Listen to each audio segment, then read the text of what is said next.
Play my theme music. Yes. It's your boy Sally Sell, and we are back with another episode of Philanthropy N The Black, where our goal is to help nonprofits stay in the black, not only financially, but socially and morally. And this is going to be one of my most favorite episodes because we're talking about one of my favorite things, festivals. Applause for the festivals in Louisiana. Specifically New Orleans, but Louisiana in general. It is festival season, and I am a festival head. I am a virtual festival groupie. I'm a festival 304. I don't even know what that means. So if it's something bad, I'm sorry, y'all. But the kids, y'all. Listen, it is festival season, and I saw a post online where folks were going in with a specific festival in our city, the New Orleans Jazz and Heritage Festival Foundation, where people were somebody posted the pricing over the years and folks went nuts. They were not happy. So I'm going to put that up on screen for you. And for those listening, I'll go ahead and read off some of the prices for you. Now, again, this is one-day ticket prices that had people just going bonkers. So here are the prices, guys. If you're watching, you can see the graphic that I saw online, but I'll read a few. 1970. It's an old festival. It's a great festival. $3 to get in 1970, right? 2005 was 35 bones. 2019 was 85. 2024, again, single day ticket admission, 105. And then 2026, we're talking, I guess, anywhere from 135 to 169. And listen, I get it. I know that's a lot. I get it. And I could tell you it's inflation. I could tell you it's tariffs. I could say, what insurance. The idea of why it is expanded financially, in a sense of charging. We're going to get into that, and we're going to talk about the foundation that owns the festival, because I want folks to understand that it is absolutely a 501c3, and it's important that for me, I think when it comes to these festivals like the International Louisiana Festival in Lafayette, I believe, the Tickfall Italian Festival, all of these festivals are great and should be supported. Strawberry Festival and Ponchatoula, so on and so forth. Crawfish Festival, there's one outside of Belle Chase, there's one in St. Bernard Parish, so on and so forth. But this festival in particular, it's important for you to think about it this way. Yeah, you see the price jump and you go, what?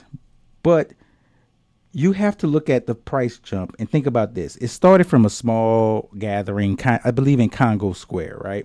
So you're in Congo Square, but now it is a global cultural institution. Absolutely a global cultural institution. It was like a local stage, local artists, all the things we love here in the city. And then it became something for thousands of artists, vendors, and just experiences when it comes to the culture that is unmatched. It went from simple entry to a full-scale economic and cultural ecosystem. The prices didn't just go up. The value expanded. Let me make it plain. Chris Breezy around here floating on the clouds and over audiences' heads and such. And then you got Usher Raymond. They were great individually doing their tours, but now they're together breaking people. And the value has expanded. And you think I'm gonna pay Usher Raymond $2,000 to put these chairs in my woman mouth? Boy, I'm a grown man. If you don't get up out of here with that, I don't know what you're talking about. Hey, listen. Oh, Lord, you're killing me. Shout out to OG Murder. Listen, Usher, chill with the cherries. All right, just fly around. But the pricing is intentional, right? But the way you read those comments online, my people in New Orleans, y'all, we are so funny. Those comments online, it's too high. It's cashless. How much is the food? This is what you guys remind me of. How much for an order of ribs? $2.50. $2.50? How many ribs do I get with that? About 5. 5? So I guess that's about 50 cents a rib, huh? Yeah, about. Let me get one. Right on. One order ribs. No. No. One rib. Rib. Stop it. Listen, support support our vendors out there. You see the shirt I have on, right? Wilkerson Sausage. If you out there, please pick me up something from their booth and bring it on over. Absolutely. But please understand that you're not buying a ticket, you're funding a mission. I think that's the first thing I want folks to understand about the ticket pricing. Okay. And I'll get into some other things in a second, but understand the ticket prices or you're funding a mission of an organization that does things in the community that I love, that we should love as people in this work or people from this area or people who love the culture. Absolutely. So the New Orleans Jazz and Heritage Festival, the New Orleans Jazz and Heritage Foundation, they own the festival. And the money that they raise through these efforts, sponsorship, ticket sales, merch, all the things, they go back into music education, cultural preservation, local artist grants, youth programs, and workforce development. So when you talk about, I'm not going, I've been when it was free, when there was no gate and you could bring an ice cooler. Shut up. All right, just shut up. Drop a bomb for shit. I'm sorry. I didn't mean to laugh, but I did want to drop a bomb. So drop a bomb for shit. It was free. You know what was free also? Water was free back in the day from my grandmother's hose. But you know what? Now I pay for bottled water. But listen, staying on point. So when you skip things like these cultural events and activities, to me, you're hurting community programming. That's what it means to me. And I want to be clear and clear up the confusion and say, when I see posts online when people are going like, it's a money grab. The people online is shit. I mean, the company's taking the money and this and that. I'm just like, it's enough of that. Like, come on, man. Let's break it down real quick. Festival Production Inc. That's the for-profit part of this. What I'm about to describe as a triangle offense, right? Festival Production Inc. runs the operation. They run the operations of the festival. They book talent. They produce the experience. That's Festival Productions Inc. That's the for-profit part of this thing. They put on the Newport Jazz Festival for years, and I don't know if they still do it, but it's a wonderful festival as well. So they're professionals at putting on festivals. It takes a lot to do what these folks are doing. The foundation, the New Orleans Jazz and Heritage Foundation, they own the festival.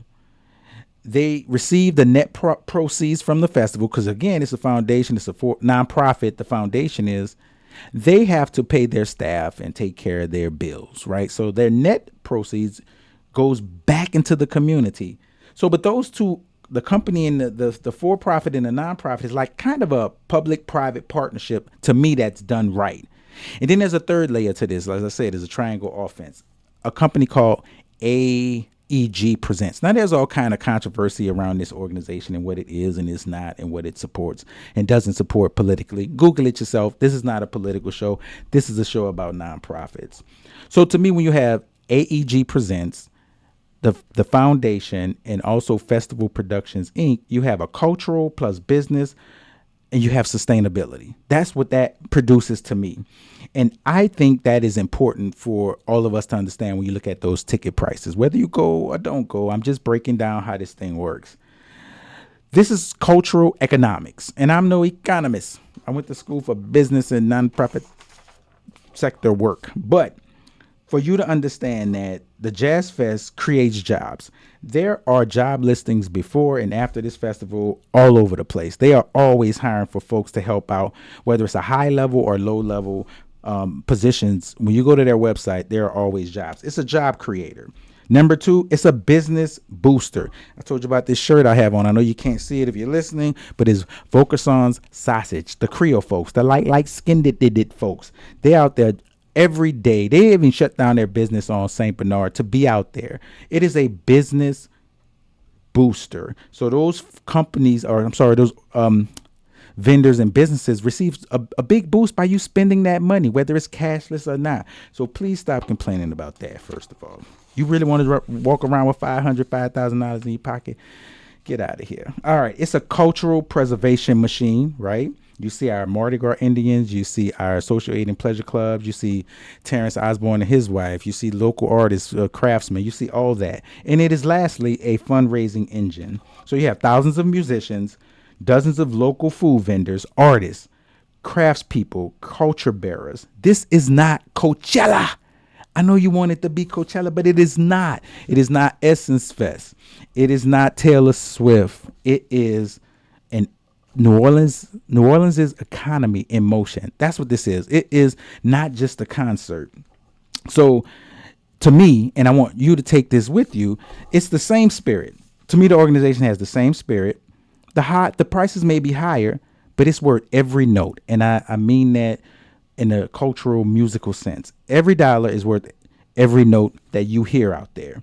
Because what has not changed about the festival, in my opinion, and I'm sharing this with you, what hasn't changed is the culture, the people, the purpose. That has not changed.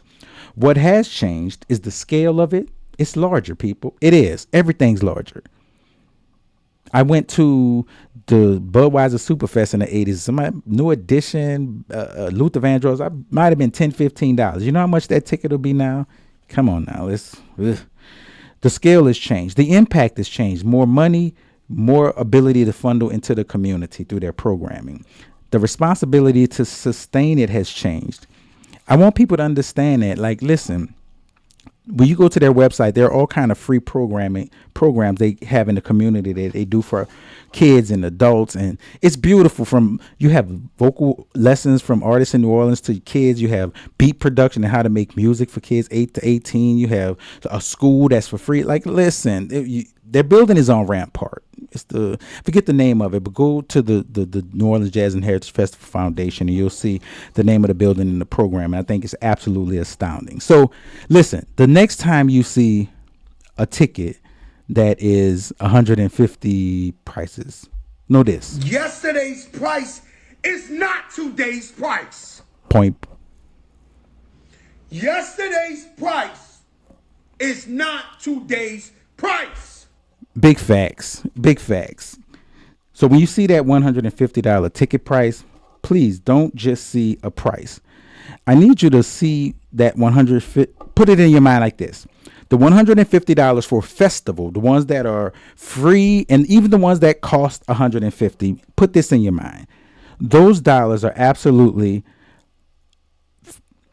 it is funding music programs, right?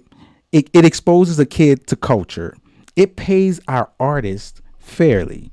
You don't hear those people complaining about what they get paid at Jazz Fest, do you?